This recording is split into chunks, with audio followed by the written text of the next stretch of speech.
오늘 본문은 잠언 3장 5절부터 10절까지의 말씀입니다. 잠언 3장 5절부터 10절까지.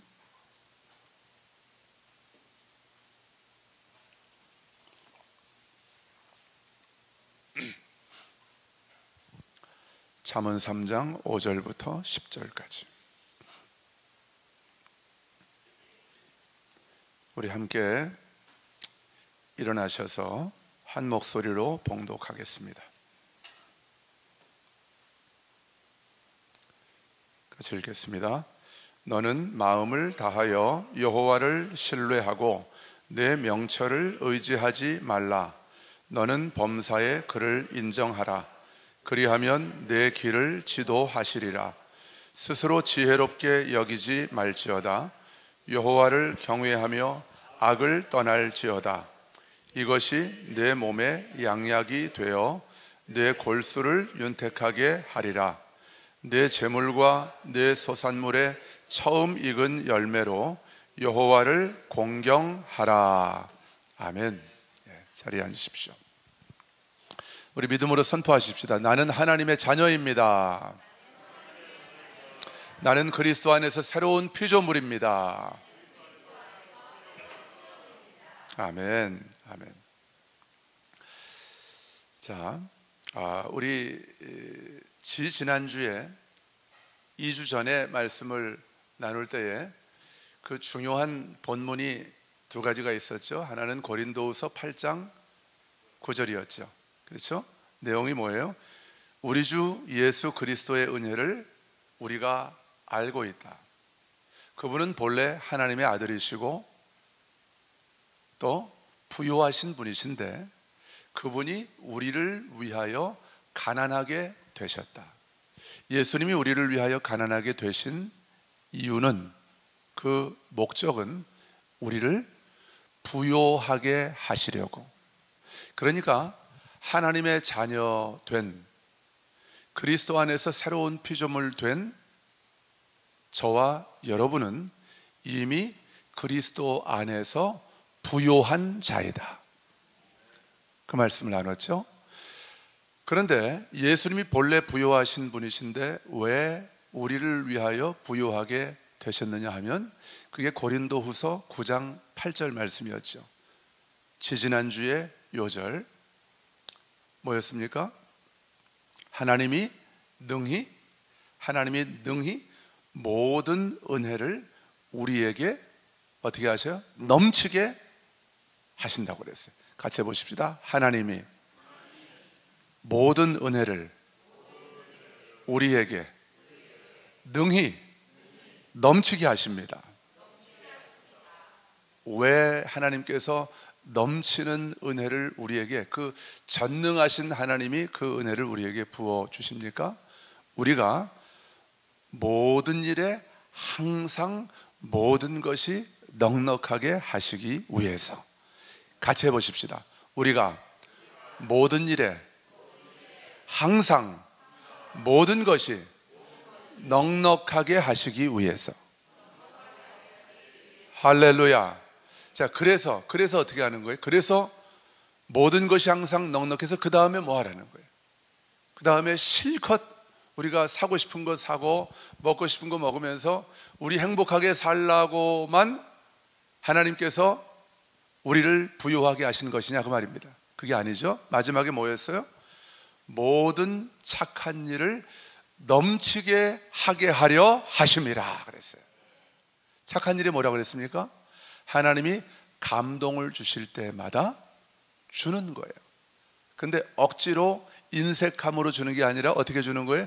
기쁨으로 주는 거예요. 즐거움으로 주는 거예요.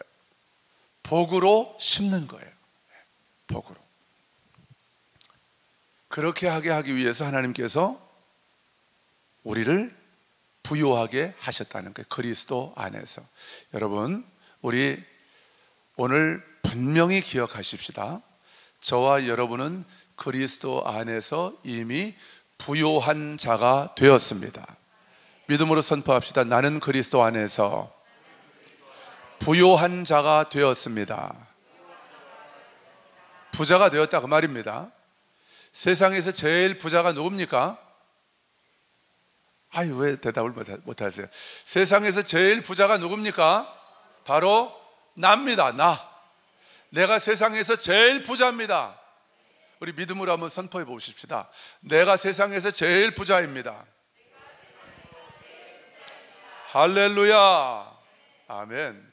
여러분, 그러므로 하나님의 자녀된 저와 여러분이 이 땅을 살아가면서, 이 세상에서 살아가면서 하나님의 풍성한 재정의 공급을 받으면서 넉넉하게 꾸며 살아가는 게 아니라 주면서, 베풀면서, 남들을 도와주면서 살아가는 것이 당연한 것이고 자연스러운 우리의 권리인 줄로 믿습니다.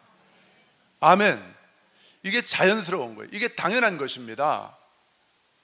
하나님의 자녀들이 물질적으로 궁핍하고 어렵게 되고, 물론 하나님께서 우리를 훈련하시는 시간들이 있어요. 우리에게 광야를 걷게 하시는 또 시간들이 있습니다.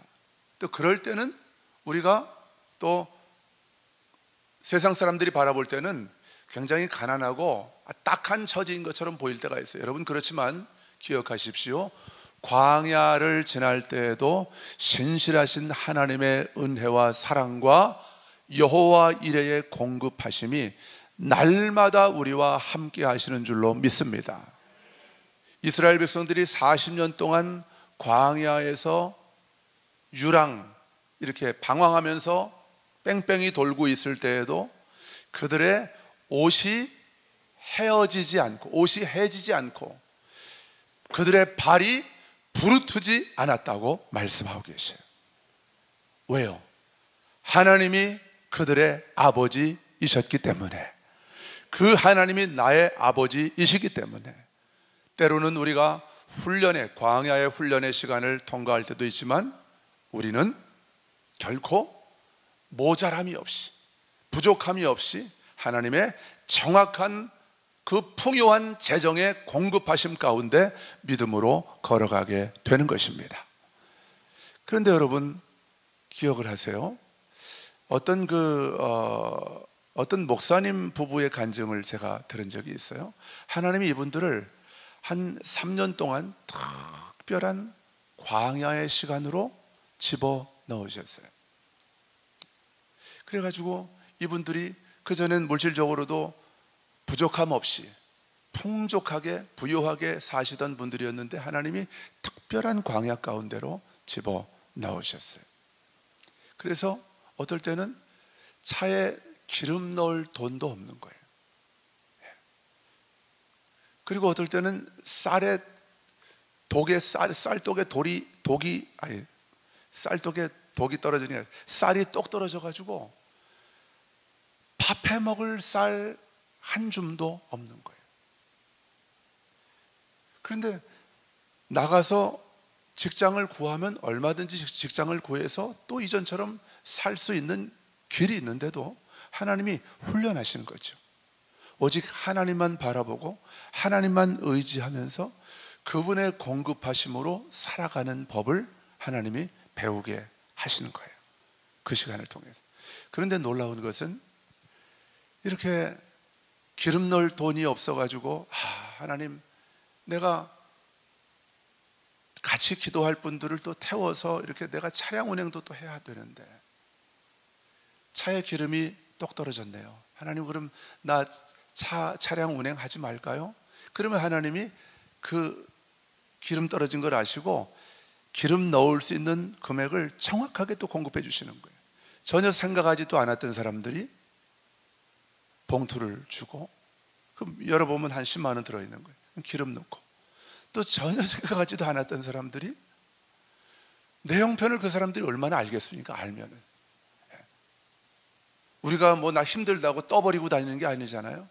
믿음의 사람들이, 하나님의 자녀들이 힘들다고 누구한테 손을 벌리면서 떠버리면서 다닙니까? 난 기도만 하고 있는 것인데 하나님이 내 형편을 정확하게 아시고 또 쌀이 떨어지면 쌀을 또 누군가가 이렇게 한 봉지 갖다 주게 하시는 거예요. 또 한 푸대 갖다 주게 하시는 거예요. 그렇게 하나님이 정확하게 3년 동안을 10원 한 푼 벌어본 적이 없는데 훈련의 시간이기 때문에.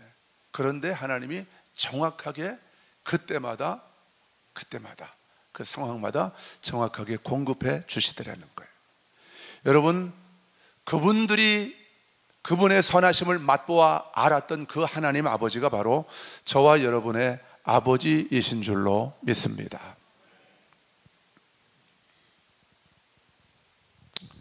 하나님께서 오늘 제가 말씀을 준비하려고 할 때 어제 이런 감동을 주셨어요. 많은 설교자들이, 많은 목회자들이 교인들을 가난의 영으로, 고아의 영으로 살아가도록 방치하고 있다, 이런 마음을 주셨어요. 무슨 말이냐면, 그리스도 안에서 우리가, 하나님의 자녀된 우리가 얼마나 존귀하고 하나님의 기쁨이 되는 존재인지, 복음 안에서 우리는 이미 하나님의 풍성한 재정이 우리 안에, 그리스도 안에서 이미 다 주어져 있다는 것을, 그래서 우리가 할 일은 어디 가서 돈을 찾아서 정신없이 아등바등하면서 쫓아다니는 것이 아니라, 이미 우리 안에 주어진 하나님의 풍성한 재정의 공급을 이제는 믿음 안에서 맛보고 누리는 것이 하나님의 자녀들의 삶인데, 당연한 권리이고 이게 자연스러운 하나님의 자녀들의 삶인데, 목회자들이 지금까지 그걸 제대로 가르치지 않았다는 거예요. 그래서 한국교회 성도들을, 한국교회뿐만이 아니죠, 미국교회 마찬가지, 온 세계 교회 성도들을 가난의 영으로, 고아의 영으로, 그러니까 쩔쩔매는 거예요. 미래를 걱정하면서 그냥 죽어라고 돈을 버는 거예요.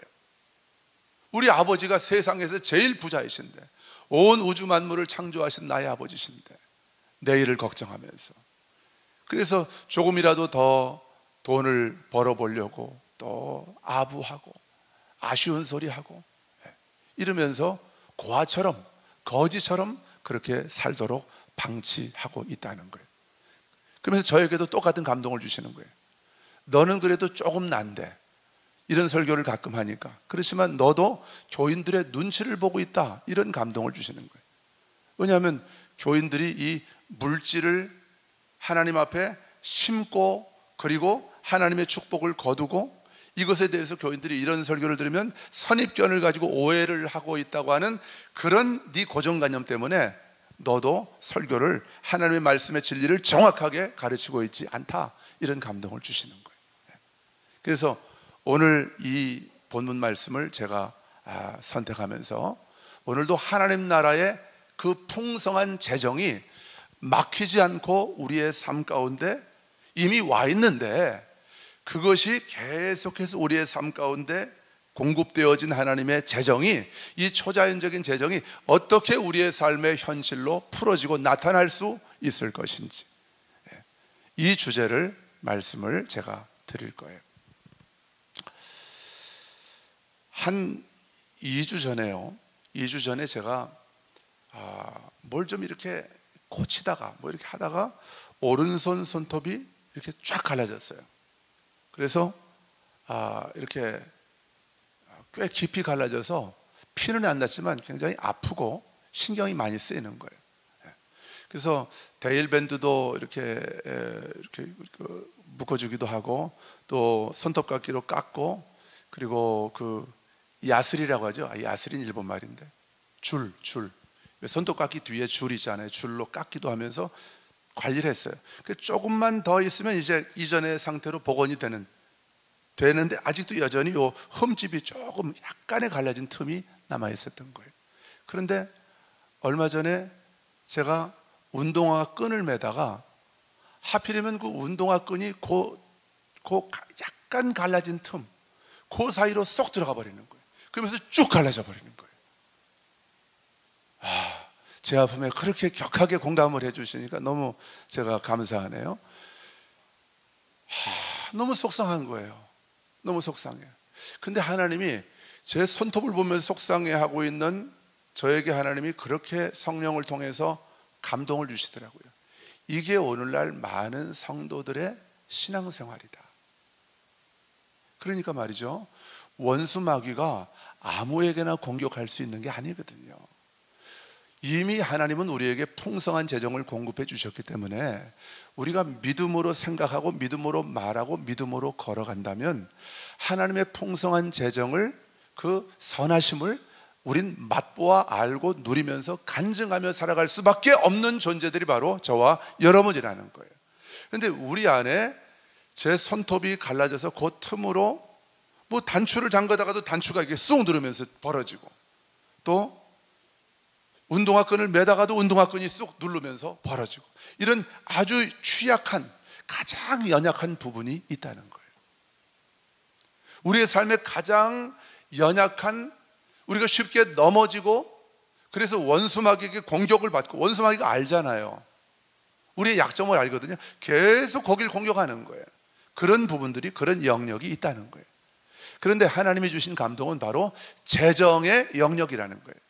우리가 하나님을 믿고 하나님이 우리의 소망이라고 전부라고 고백을 하는데 나의 재정의 영역을 하나님께 맡기지 않는다는 거예요.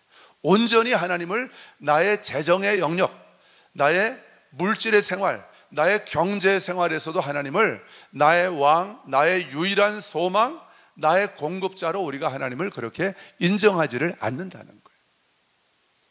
바로 그 부분에서 우리의 삶이 계속해서 무너지고 갈라지고 틈이 생기면서, 여러분, 틈이 처음에는 아주 작은 틈인 것 같았지만 이게 자극을 받고 공격을 받으면 계속 깊어지는 거예요. 커지는 거예요. 나중에는 내가 감당할 수 없을 만큼 깊은 상처가 돼서 이제 치유가 불가능한 그런 상태까지 가버리게 되는 것이죠. 여러분, 오늘 저도 여러분도 우리 모두가 대단히 연약한 부분, 이 취약한 부분, 다른 것도 또 있겠지만 오늘은 특별히 이 재정의 영역을 우리 한번 다뤄보겠습니다. 그래서 이 취약한 부분을 우리가 정확하게, 내가 가장 취약한 부분이 무엇인지를 정확하게 깨닫고, 그리고 오늘 말씀을 통해서 그 주님께로부터, 주님의 말씀으로부터 답을 얻는 해결책을 얻어서 다시는 내가 지속적으로 공격을 받아왔던 그 부분, 그 영역에서 무너지지 않고 승리하고 돌파하는 저와 여러분의 삶이 되기를 주님의 이름으로 축복합니다. 자, 오늘 5절 말씀을 보니까 5절 한번 다시 한번 읽어볼까요? 5절 말씀입니다. 시작. 너는 마음을 다하여 여호와를 신뢰하고 내 명철을 의지하지 말래요. 여러분, 오늘 우리가 마음을 다하여 하나님을 신뢰하는 것, 우리의 삶의 모든 영역에 다 적용할 수 있는 말씀입니다. 그런데 다른 영역에서는 우리가 또 이 말씀을 적용을 잘 하는 분들도 있어요. 그래서 오늘은 특별히 우리의 재정의 영역에 이 말씀을 적용을 해보자는 거예요. 그러면 마음을 다하여 여호와를 신뢰한다는 게 뭐예요? 나의 재정의 이 영역 가운데, 나의 재정의 영역을, 이 문을 활짝 열어서 하나님을 내 재정의 주인으로, 내 재정의 왕으로 모셔드리는 거예요. 그리고 마음을 다해서 전심으로 하나님을 신뢰하는 거예요. 무슨 말씀이냐면, 하나님께서, 오직 하나님께서만 내 삶의 필요를 아시고 부족함을 아시고 채우십니다. 오직 하나님만이 나의 선하시고 신실하신 목자이시며 공급자이십니다. 이 믿음으로 내 온 마음을 다해서, 이 믿음으로 하나님을 나의 재정의 주인으로, 왕으로 모셔드리는 거예요. 뒷부분에 뭐가 나와 있어요? 네 명철을 의지하지 말래요. 우리의 지혜를. 여러분, 이 말씀을 재정의 영역에 한번 적용을 해봅시다. 우리의 경제, 우리의 돈, 물질을 관리할 때 우리의 명철을 의지하지 말래요. 무슨 얘기입니까? 하나님, 돈 문제에 있어서만큼은 내 삶에 간섭하지 마세요. 내가 더 잘할 수 있어요. 나 하나님 못 믿겠어요. 그러니까 내가 열심히 계획하고 준비하고, 또 전문가들, 금융 전문가들하고 상담을 해서 그들이 추천해주는 아주 최선의 최상의 어떤 그런 상품에 내가 투자를 하는 거죠. 이율 같은 거 다 따져보고 이게 이자가 얼마인지. 여러분, 세상 경제 시스템에서 우리에게 주는 이자하고 하나님이 우리에게 부어주시는, 하나님이 우리에게 계산해 주시는 이자는 이건 게임이 안 되는 거예요. 하늘과 땅의 차이가 있는 것입니다. 할렐루야. 근데 그 되지도 않는 머리 가지고, 예? 우리가 알면 얼마나 안다고요. 온 세상 경제를 다 주관하시고 다 만지시는 분. 여러분, 제가 무등산에 올라가서 이렇게 보면, 광주 시내를 보면 동구 서구가 거의 이렇게 하나로 보이더라고요. 우리가 차를 타고 가다 보면은 동구에서 서구를 가려면 한참 가야 되잖아요. 근데 무등산에서 보니까 월드컵 경기장이 제 코앞에 와 있어요. 이렇게 제 눈앞에. 그리고 동구 아시아문화전당이 제 문 앞에 있고, 저 학동 화순 넘어가는 그쪽 다 제 눈앞에 와 있는 거예요. 여러분, 이게 바로 우리 하나님 아버지의 관점인 거예요. 하나님 보실 때는 누가 지금 재정적으로 필요가 있고 누가 무엇이 부족한지를 우리 아버지는 정확하게 알고 계시는 거예요. 그 예수님 말씀하시잖아요. 우리의 좋으신 아버지께서 너희에게 있어야 할 것을 다 아시고 계신다고 말씀하잖아요. 그런데 우리는 재정의 영역에서 나의 지혜와 나의 경험과 전문가들의 조언과 충고를 하나님보다 더 신뢰한다는데 우리의 문제가 있는 거예요. 오늘 그렇게 하지 말라고 하나님께서 잠언 기자를 통해서 우리에게 말씀해주고 계시는 거예요. 여러분의 재정의 영역에서 여러분의 지혜와 명철과 경험을 의지하지 않기를 주님의 이름으로 축원합니다. 마음을 다하여 하나님을 신뢰하며 하나님을 여러분의 재정의 주인으로 인정하고 모셔드리는 저와 여러분 되기를 주님의 이름으로 축복합니다. 6절을 보세요. 6절 시작. 너는 범사의 그를 인정하라. 그리하면 내 길을 지도하시리라. 자, 범사의 하나님을 인정하래요. 무엇으로 인정하는 거예요? 나의 왕으로, 나의 주인으로. 근데 범사에 인정하래요. 모든 일에 인정하래요. 모든 일에. 오늘은 주제가 재정의 영역이죠. 그런데 교회에서 예배를 드리고 또 말씀을 듣고 기도할 때는 정말 신앙이 좋은 것 같아요. 믿음이 좋은 것 같아요. 방언으로 기도도 하고 아멘도 잘하고, 찬송할 때 우리가 손도 들고 기도하고 너무 눈물도 흘리면서 기도하는데, 내 삶의 구체적인 영역에 들어가면 자녀 교육 하나님 의지하지 않아요. 아이들에게 믿음을 가르치지 않아요. 예배 드리는 자리, 말씀을 듣는 자리에 아이들을 데리고 오질 않아요. 그 시간에 오히려 학원을 보내요. 과외를 시켜요. 그러니까 자녀들의 교육, 자녀 교육에 있어서는 우리가 하나님을 인정하지 않는 거죠. 뭐 여러 가지 우리의 삶의 그런 영역들에서 하나님을 인정하지 않는 부분들이 많단 말이에요. 언제만 하나님을 인정하느냐? 우리가 교회 안에 들어오면 하나님을 인정해요. 예배 듣고 예배 드리고 설교 들을 때는 하나님을 우리가 인정한단 말이에요. 근데 나가면 인정하지 않는 거예요. 여러분, 하나님은 지금도 살아계시고 우리의 모든 삶의 영역에서 그분의 살아계심과 그분의 신실하심과 전능하심을 나타내실 수 있는 분이 바로 우리의 아버지이신 줄로 믿습니다. 그러니까 우리의 믿음은 어디에서 증명되는 겁니까? 교회 안에서가 아니에요. 교회 안에서는 다 믿음 좋죠. 나가서 우리의 삶 가운데서 물질을 사용하는 그 구체적인 재정의 영역 가운데에서 우리의 믿음이 증명이 되는 것이죠. 그래서 범사의 하나님을 인정하래요. 하나님을 모셔드리래요. 우리의 재정의 영역에서. 그래서 하나님이 우리의 재정의 영역을 이끌어 가시도록, 지도하시도록. 저기 보세요. 범사의 하나님을 인정하라. 그리하면 너의 길을 지도하신대요. 지도하신다는 말은 히브리어 원어의 뜻은 평탄케 하신다는 거예요. 곧게 하신다는 거예요. 평탄하고 곧은 길을 가게 하신다는 거예요. 돌아가게 하지 않으신다는 거예요. 시간 낭비하고 돈 낭비하고 에너지 낭비하면서 이 한 번뿐인 우리의 인생을 허비하면서 낭비하면서 살아가도록 그렇게 하나님이 내버려 두지 않으신다는 거예요. 우리를 지도하셔서 곧은 길, 평탄한 길을 걷게 하신대요. 우리의 재정의 영역에서도 하나님께서 그렇게 하시겠다고 약속하시는 것입니다. 민규야, 너의 재정의 영역을 나한테 맡겨.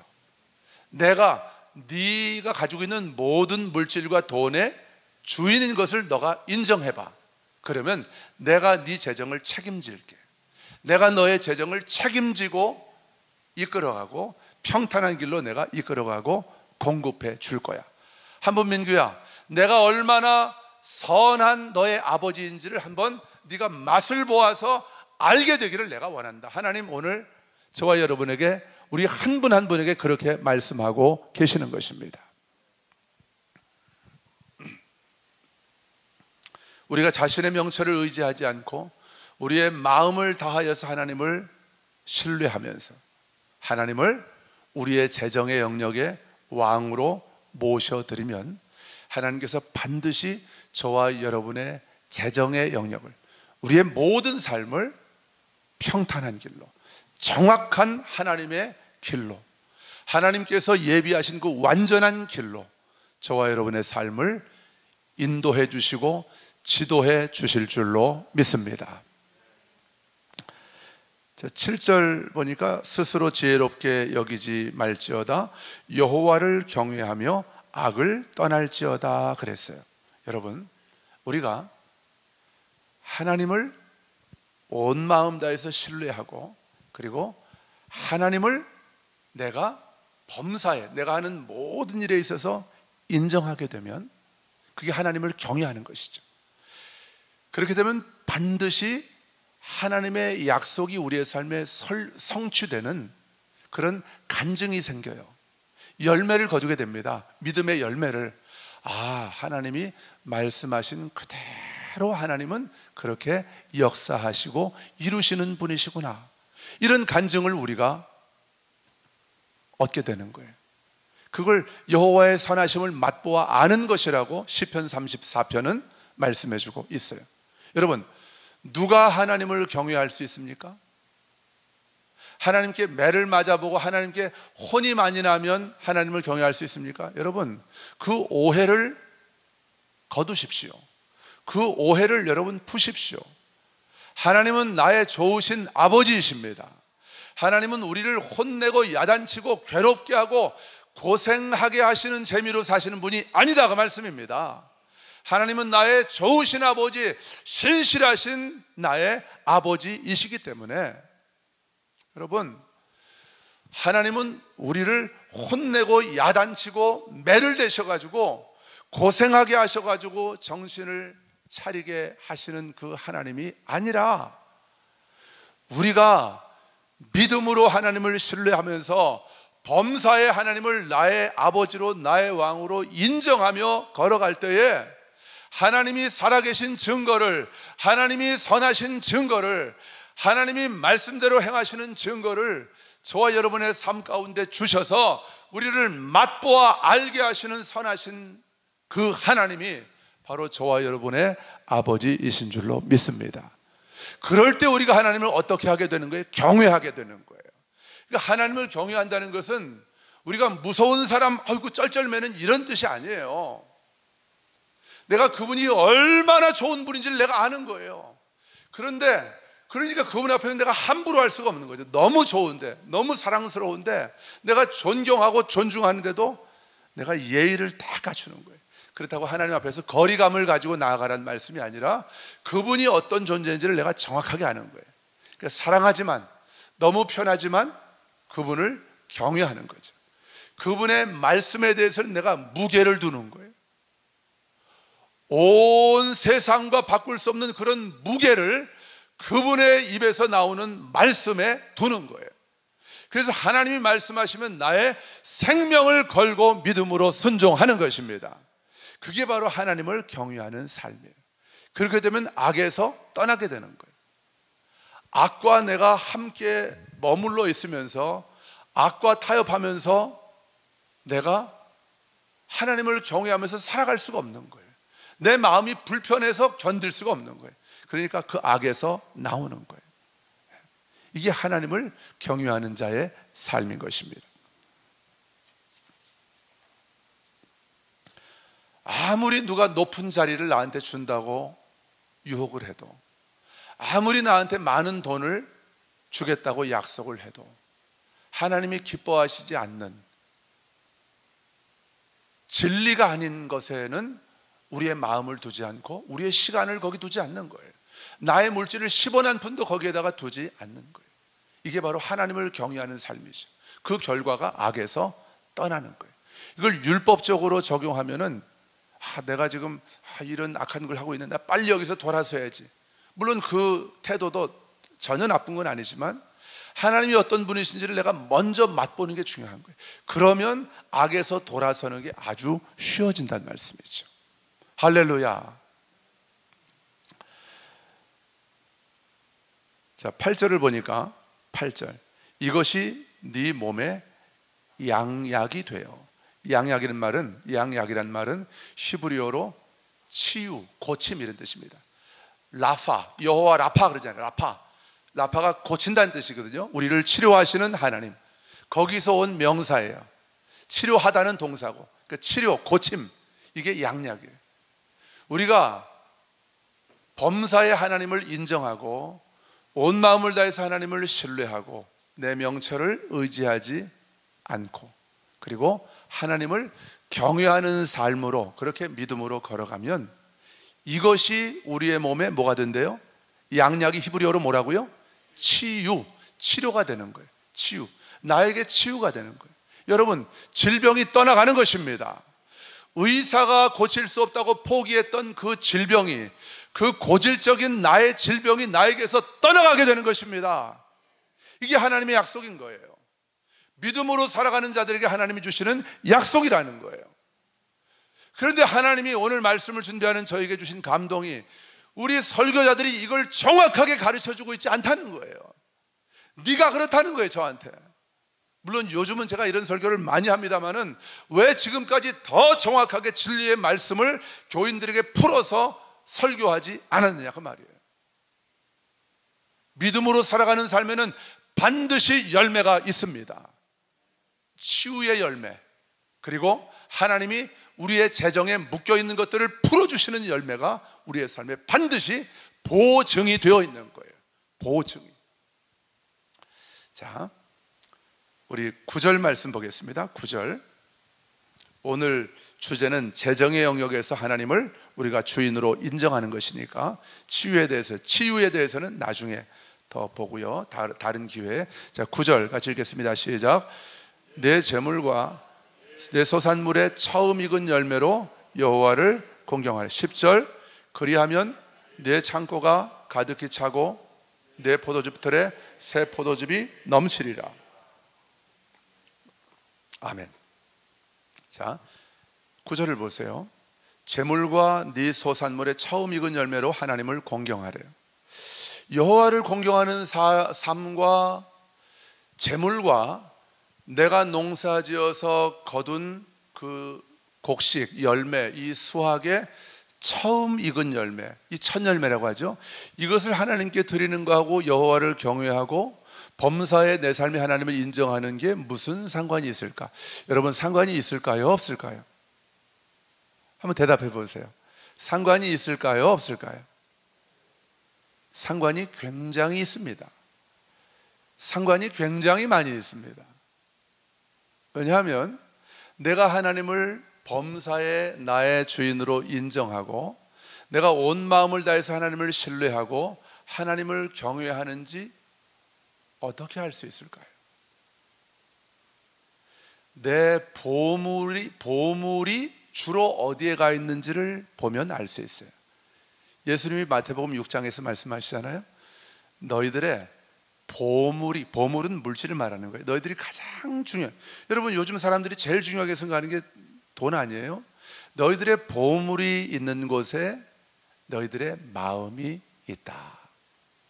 사실 마음이 가 있으면 다 가 있는 거거든요.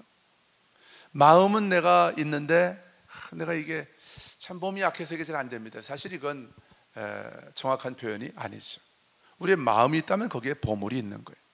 그러니까 우리가 온 마음을 다해서 하나님을 신뢰하는지 아닌지는 우리의 보물이 주로 어디에 쓰여지는지를 보면 알 수 있는 거예요. 그래서 저는 오늘 잠언 3장 이 말씀을 한 번도 하나님을 경외하는 삶과 재물을 하나님 앞에 드리는 것과 연관시켜서 묵상해 본 적이 없어요. 성경이 그렇더라고요. 내가 어떤 관점을 가지고 보느냐에 따라서 보이기도 하고 안 보이기도 하고 하는 거죠.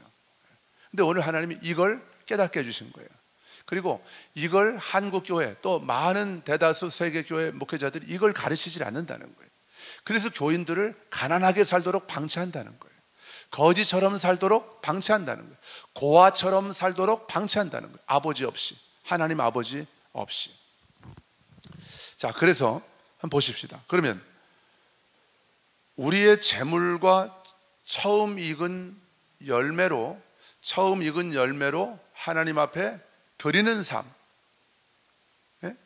재물과 소산물의 처음 익은 열매로 여호와를 공경하는 것, 이걸 오늘날 현대를 살아가는, 이 시대를 살아가는 저와 여러분에게는 어떻게 적용할 수 있을까요? 우리가 농사 짓는 분들 없잖아요. 농사 짓는 사람들은 쉽게 할 수 있죠. 처음에 고추 따면은 고추의 처음 익은 열매를 하나님께 드리면 되죠. 콩 농사를 지면 콩 드리면 되죠. 우리는 어떻게 하면 될까요? 이걸 뭐 11조로 적용할 수 있을 거예요. 매월 우리가 고정적인 수입을 얻든지, 어떤 사람은 일주일에 주급을 받든지, 어떤 사람은 일당을 받든지. 여러분, 11조는 한 달에 한 번만 하는 게 아니거든요. 사실은 내가 하나님께 받은 그 물질을 감사함으로, 기쁨으로, 믿음으로 하나님께 심는 것이죠.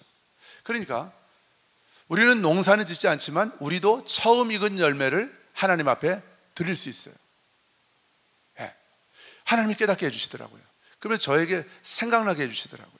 제가 이렇게 조금 우리 뭐 어머니도 좀 주시고 장모님도 주시고 그래가지고 조금 이렇게 몇 푼 모아놓은 게 있어요.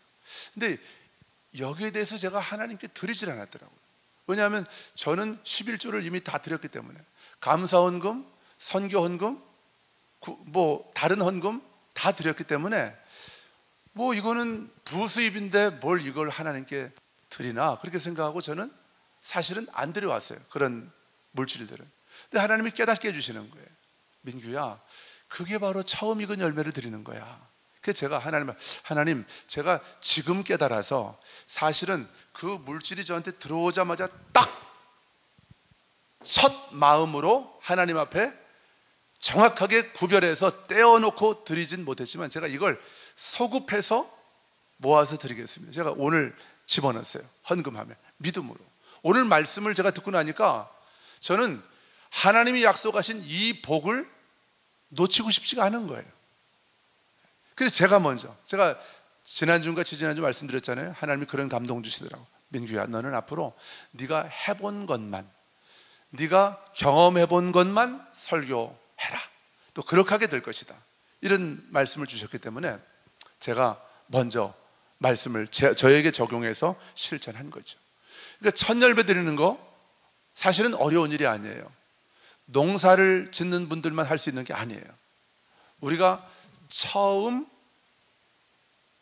어떤 수입이 생겼어요. 그게 한 달에 월급이든 주급이든 일당이든 아니면 누가 용돈을 좀 준 것이든 생겼으면 거기에서 마음의 감동을 주시는 만큼, 내가 이걸 다 드려야지 하면 다 드리면 되는 거예요. 근데 감동이 100분의 1만 오면 할 수 없는 거죠. 그것만 드리는 것이죠. 감동을 주시는 것만큼 처음에 뛰는 거예요. 처음에. 나중에 쓸 거 내가 다 쓰고, 제가 조금 이 생긴 돈 되는 거 가지고 제 머릿속에 계속 사고 싶은 게 이게 지나가는 거예요. 아, 운동화 하나 또 사볼까? 등산화를 하나 사볼까? 청바지를 하나 또 사볼까? 뭐 이런 생각들이 드는 거예요. 근데 우리는 그런 걸 다 사고 나서 그 다음에 돈이 한 10만 원 남네? 이건 하나님께 드려야 되겠다 이러고 드린단 말이에요. 이게 아주 잘못된 태도와 자세라는 거예요. 우리의 태도와 자세를 하나님 앞에서 고쳐야 되는 거예요. 여러분, 하나님은 우리의 삶의 가장 최우선이십니다. 하나님이 내 삶의 1등이십니다. 근데 하나님이 꼴등이에요. 우리 애완견만도 못한 거예요. 내 마음 안에서 차지하는 하나님의 그 중요성이, 그분의 존귀하심이. 여러분, 성령께서 여러분 한 사람 한 사람에게 들을 귀를 열어주시기를 주님의 이름으로 축복합니다. 이건 우리 교회의 헌금이 부족하니까 여러분들에게 자꾸 드리라는 말씀이 아니에요. 우리 교회 헌금은 지금도 하나님이 차고 넘치게 부어주고 계십니다. 왜 그런지 아세요? 우리 초대교회는 재정이 들어오면 이 재정을 어떻게 쓸까를 늘 하나님 앞에 기도하고 묻는 교회이기 때문에 그렇습니다. 쓰고 남은 거 가지고 드리는 거 아니에요. 들어오면 하나님, 이 재정 우리가 생각하는 것보다 하나님이 더 많이 주시네요. 하나님, 어디다가 흘려보내라고 이 재정을 주시는 것입니까? 묻는단 말이에요. 그리고 첫 열매를 하나님께 드리는 거예요. 재정을 심는 거죠. 이게 하나님의 풍성한 재정의 공급 가운데 이 땅에서 우리가 넘치는 은혜 가운데 베풀고 나누고 주면서 살아갈 수 있는 성경적인 하나님 나라 재정의 원리인 줄로 믿습니다. 이걸 우리가 하나님은 깨닫기를 원하시는 거예요. 자, 우리 고린도후서 9장 10절에서 이런 말씀을 하나님이 주셨어요. 근데 제가 지지난주에 이 말씀을 못 다뤘어요. 시간도 부족했고 또 제가 깜빡하고. 근데 이게 굉장히 중요한 말씀이거든요. 시간 되시는 분 찾아보시죠. 앞에 있네요. 앞에 없네요. 예, 있네요. 자, 같이 읽어보겠습니다.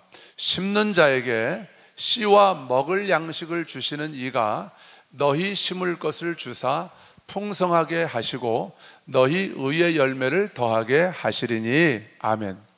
자, 이 고린도후서 9장의 이 문맥은, 상황은 말씀드렸죠. 2주 전에 예루살렘 교회 성도들이 극심한 흉년을 만나서 너무 가난한 거예요. 그 소식을 듣고 이제 마게도냐에 있는 교회들도 구제 헌금을 보내고, 모아서 보내고, 그리고 고린도 교회도, 바울이 개척한 고린도 교회도 구제 헌금을 모아서 보내는 거예요. 근데 여기서 심는 것은 구제 헌금을 모아서 예루살렘 교회에 심는 것, 다시 말하면 예루살렘 교회에 가난한 그들을 돕기 위해서 심는 것이 하나님께 심는 것이죠. 하나님께 우리의 재정을 믿음으로 심는 얘기를 하고 있는 거예요. 지금 곡식 얘기를 하고 있는 것이 아니다 그 말입니다. 원리는 거기에서 빌려왔지만, 자, 그러면 여기서 심는 자라는 건 뭡니까? 뭘 심는 사람들을 말하는 거예요? 믿음으로, 하나님 앞에 믿음으로 나의 물질과 재정을 심는 거예요. 하나님께 드리는 것을 말합니다. 자, 심는 사람들에게 하나님이 뭘 주신대요? 이게 굉장히 중요합니다. 동그라미도 좀 쳐놓으시면 좋겠어요. 하나님이 우리에게 먹을 양식만 주십니까? 씨도 주십니까? 자, 씨하고 먹을 양식이 어떻게 달라요? 외형적으로 보면, 겉으로 보면은 씨하고 먹을 양식이 같습니까? 다릅니까? 똑같죠. 콩, 심는 콩, 먹는 콩이 다릅니까? 똑같아요. 예. 밀, 보리 마찬가지죠. 먹는 보리, 먹을 양식인 보리, 심는 씨가 되는 종자라고 하죠. 종자가 되는 그 곡식과 똑같아요. 그런데 농부들은 그 똑같기 때문에 어떻게 합니까? 계속 먹어대기만 하면 모든 하나님이 우리에게 주신 곡식이, 추수한 곡식이 다 내 배로 들어가고 화장실로 가버리고 마는 거예요. 그러면 내년엔 뭐 먹고 삽니까? 그죠? 그래서 지혜로운 농부들은 어떻게 해요? 추수하고 나면 먼저 먹을 양식을 떼어 놓습니까? 내년에 봄에 심을 종자를 따로 떼어 놓습니까? 심을. 바로 그겁니다. 왜냐하면 이게 똑같기 때문에 그래요. 오늘 말씀하셔요. 물질을 하나님 앞에 믿음으로 심는 사람들에게도 동일한 원리가 적용된대요. 하나님은 먹을 양식, 다시 말하면 우리가 마음껏 내 삶의 필요를 채우는데 쓰라고 주시는 돈만 주시는 것이 아니라, 하나님은 우리가 심어야 될 종자가 되는, 그런 하나님께 드려야 되는, 심어야 되는 물질도 같이 주신다 그 말입니다. 그런데 내 은행 계좌로 들어오면 그게 구분이 돼요, 안 돼요? 똑같아요. 그러니까 이거 구분을 어떻게 해야 돼요? 내가 믿음으로 해야 되는 거예요. 믿음으로, 내 마음으로 온 마음을 다해서 하나님을 신뢰할 때만 이게 되는 거예요. 이게 안 되기 때문에 사람들이 다 먹어버리는 거예요. 바보 같은 농부처럼. 이 바보죠. 내년 농사 생각 안 하고 다 쌀을 다 먹어버려, 콩을 다 먹어버려, 깨를 다 먹어버려. 내년에 어떡하려고. 이게 어리석은 농부죠. 근데 우리가 이 땅을 어리석은 농부들처럼 살아간다는 거예요. 그래서 열심히 돈 벌어서 저축만 많이 해두면 나는 노후가 괜찮을 거라고 생각을 해요. 그러면 노후가 괜찮으면 내가 믿음으로 살지 않은 나의 삶에 대한 결산은 어떻게 할 겁니까? 하나님 앞에서. 믿음은 결국 우리의 행함으로 나타나는 것인데, 믿음으로 행하는 것이 결국은 믿음의 열매인데, 하나님 앞에 무엇으로 결산받을 것입니까?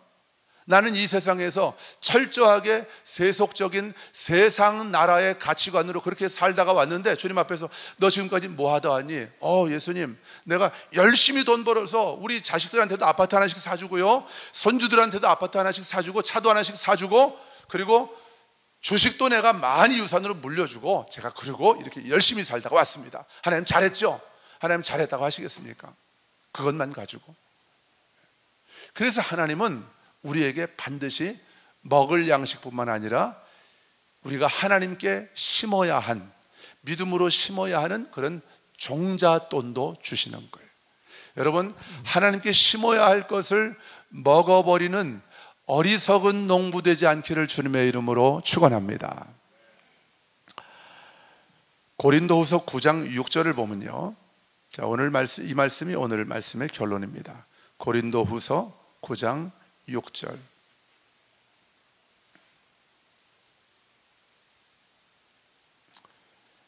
이것이 곧, 저 앞에 있습니다.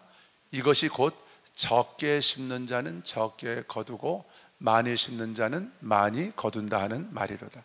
자, 적게라고 하는 헬라어, 그리스어 원어 성경에는 적게가 어떻게 되어 있다고 그래서 인색하게, 우리의 마음의 동기를 보시는 거예요. 그러니까 믿음으로 하고 있지 않는 거예요. 전심으로 하나님을 신뢰하는 마음으로 내가 심지 않는 거예요. 적게 심는 겁니다. 적게 심는 자는 적게 거둔대요. 하나님은 내가 심은 것을 거두게 하시는 거예요. 그러니까 농부가 심어야 한 알의 밀이 땅에 떨어져서 심겨지고 죽어져야만 많은 열매를 맺는다고 예수님 요한복음에서 말씀하셨잖아요. 똑같은 거예요. 믿음의 영역에서도 똑같은 거예요. 우린 믿음을 심어야 되는 거예요. 재정의 영역에서도 똑같은 거예요. 재정을 하나님께 심는 것입니다. 이게 심어야 될 거예요. 이걸 먹어버리면 안 되는 거예요. 그래 심어야만 여기서 열매가 나는 거예요. 이건 하나님이 정하신, 우리에게 풍성한 하나님의 재정을 공급해 주시는 하나님의 원리라는 거예요. 근데 이걸 목사님들이 안 가르쳐 왔다는 거예요, 지금까지. 그러니까 심어야 될 것까지 다 먹어버리는 거예요. 그러니까 늘 가난하게 쪼들리게 사는 거예요. 결정적일 때 그냥 힘든 거예요. 돈이 없어가지고 돈 꾸러 다니고 이렇게 되는 거예요.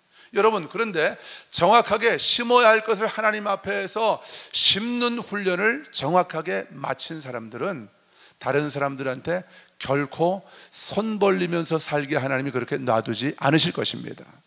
적게 심는 자는 적게 거두지만 많이 심는 자는 많이 거둔대요. 자, 많이라는 헬라어 원어는 복으로라는 뜻인데, 제가 오늘 다시 한번 이 원어 성경과 이 헬라어 원어 사전을 제가 다시 한번 깊이 제가 연구하고 왔어요.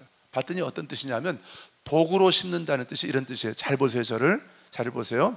자, 우리가 하나님 앞에 심을 때 이걸 오늘 본문은 많이 심는다는 것을 어떻게 표현하냐면 헬라어에서는 복으로라고 되어 있는 말씀을 저렇게 의역한 거죠. 그러니까 많이 심어야만 복이다 이 말을 하는 게 아니에요. 지금 우리가 하나님 앞에 믿음으로 내가, 하나님은 과부의 동전 2렙돈도 전부를 바친 것으로 받으셨어요. 하나님은 양을 보시는 게 아니에요. 그 마음과 믿음을 보시는 거예요. 하나님을 얼마나 인정하는지 그걸 보시고 싶으신 거예요. 그러니까 많이 심는다는 것은 헬라어 원어의 뜻이 복을 가지고 심는다는 뜻이에요. 자, 보세요. 내가 복을 가지고, 내 복을 가지고 난 심고 있는 거예요. 난 복을 가지고 이 복을 여기다 심고 있는 거예요. 나는 물질을 지금 하나님 앞에 드리고 있는데 나는 지금 복을 가지고 복을 심고 있는 거예요. 가난한 예루살렘 교회 성도들에게 구제 헌금을 내가 보냈잖아요. 그러면 이게 플러스예요, 마이너스예요? 내 삶에 경제적으로 이 산수로 보면 플러스잖아요. 아니 마이너스잖아요. 근데 하나님은 오늘 성경에서 너는 마이너스가 아니라 복을 가지고는 심고 있는 거야. 그리고 복을 가지고 거두게 될 거야. 다시 말하면 심을 때도 나는 복을 가지고 심는 것이고 거둘 때도 하나님이 약속하신 정확한 복을 내가 거두게 되는 것이다, 그 말이에요. 이게 하나님 나라의 수학이에요. 이게 하나님 나라의 경제학인 것입니다. 세상 사람들은 이 맛을 모르죠. 근데 저는 이 맛을 압니다. 여러분들도 이 맛을 알고 있습니다. 하나님, 우리가 이 하나님의 선하심을, 이 하나님 나라 재정이 어떻게 우리에게 공급이 돼서 우리가 그 하나님이 부어주신 그 풍성한 재정을 가지고 어떻게 하나님이 시키시는 이 선한 일들, 다른 사람들을 돕고 복음을 위해서 헌신하는 사역자들을 돕고 외국에서 생명을 걸고 복음 전하는 선교사님들을 돕고 이런 일에 어떻게 우리가 심을 수 있는지, 어떻게 이런 일들을 우리가 열심히 넉넉하게 하면서 살아갈 수 있는지 하나님이 오늘 저와 여러분에게 맛보아 아는 자들이 되기를 원하시는 거예요. 우리 초대교회 교회 여러분 한 분 한 분은 하나님 나라의 재정이 어떻게 공급되는지를 우린 이 믿음으로 심고 복으로 심고 믿음으로 거두고 복을 가지고 거둔다고 하는 이 결론의 말씀처럼 우리의 삶에 정확하게 실천하고 적용함으로 하나님이 말씀하신 대로 행하시는 것을 우리는 그 선하심을 맛보아 알게 될 것입니다. 우리의 입술로 간증하게 될 것입니다. 그 간증이 하나님께는 영광을 돌리게 될 줄로 믿습니다. 그렇게 하실 주님을 찬양합니다. 우리 하나님께 박수 한번 올려버리십시다. 할렐루야. 주님 감사합니다. 주님 감사합니다. 우리 찬양하겠습니다.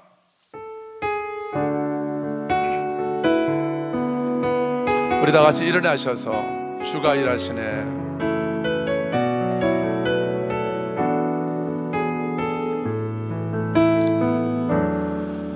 날이 저물어 갈 때 빈들에서 걸을 때 그때가 하나님의 때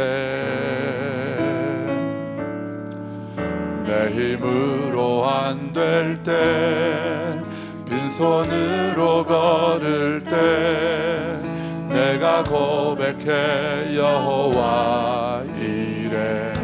우리 모인 이곳에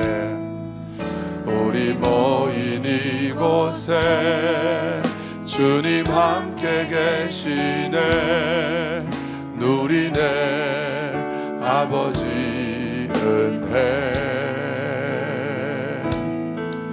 적은 떡과 물고기 내 모든 걸 드릴 때 모두 고백해 여호와 이래. 주가 일하시네. 주가 일하시네. 주가 일하시네. 주께 아끼지 않는 자에게 주가 일하시네. 주가 일하시네. 신뢰하며 걷는 자의 할렐루야. 주가 일하시네. 주가 일하시네. 주가 일하시네. 주께 아끼지 않는 자에게 주가 일하시네. 주가 일하시네. 신뢰하며 걷는 자, 신뢰하며 걷는 자에게 신뢰하며 걷는 자, 믿음으로 걷는 자에게 믿음으로 걷는 자에게